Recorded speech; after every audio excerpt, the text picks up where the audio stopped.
नमस्कार दोस्तों, we Indians हम भारतीय चैनल में आपका स्वागत है। हिंदुस्तान को एक धार्मिक देश माना गया है। यहाँ का मुख्य धर्म वैदिक धर्म रहा है।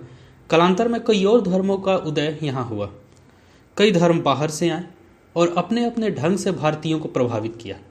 धर्म के नाम पर यहाँ दंगों का भी इतिहास रहा है। दंगों का अर्थ है अपने अपने धर्म में दो कट्टर समुदायों का एक दूसरे से क्रूरता की हद तक भिड़ जाना।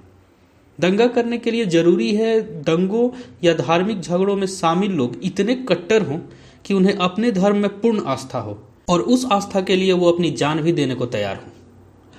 पर यहाँ सोचने वाली बात यह है कि क्या एक आम भारतीय कट्टरता की हद तक धार्मिक है, या साधारण शब्दों में एक सीधा सा सवाल कि क्या हम धार्मिक हैं।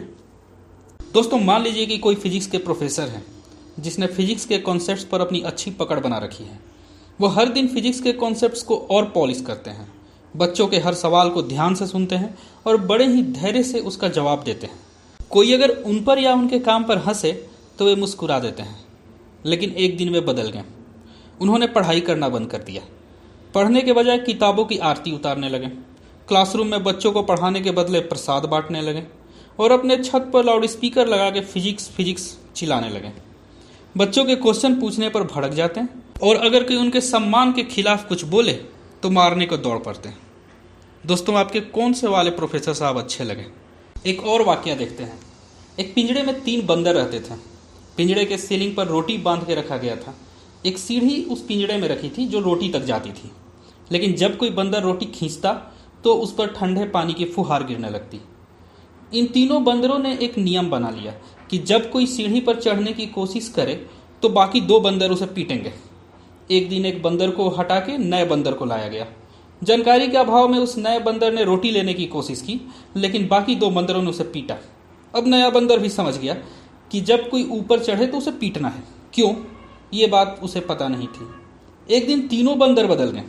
तीनों को पता नहीं था कि सीढ़ी पर चढ़ने वाले को क्यों पीटना है। बस इतना ही पता था कि जो सीढ़ी पर चढ़ने की कोशिश करे उसे पीटो। दोस्तों, धर्म के साथ भी यही हुआ है। हमने सवाल पूछना बंद कर दिया है। इसलिए अपने रीति रिवाजों की अच्छाइयों और बुराइयों को जाने बगैर ही हम उसे मानते और निभाते चले जा रहे हैं। अगर हम सवाल करेंगे तो हम जवाब भी ढूंढेंगे। तब हमें अपनी हर एक रीति रिवाजों के पीछे की वैज्ञानिकता का पता चलेगा। फिर हम अच्छे रीति रिवाजों को पूरे मन से निभाएंगे और बुरे रीति रिवाजों को छोड़ते चले जाएंगे। अगर हम सवाल नहीं करेंगे तो कुरीतियां हमें जकड़ लेंगी और अच्छे रीति रिवाज हमसे छूट जाएंगे। दोस्तों, सवाल पूछकर हम पुराने रीति रिवाजों को जो आज के परिवेश में फिट नहीं बैठते उसे बदल पाएंगे और धर्म को और बेहतर बना पाएंगे।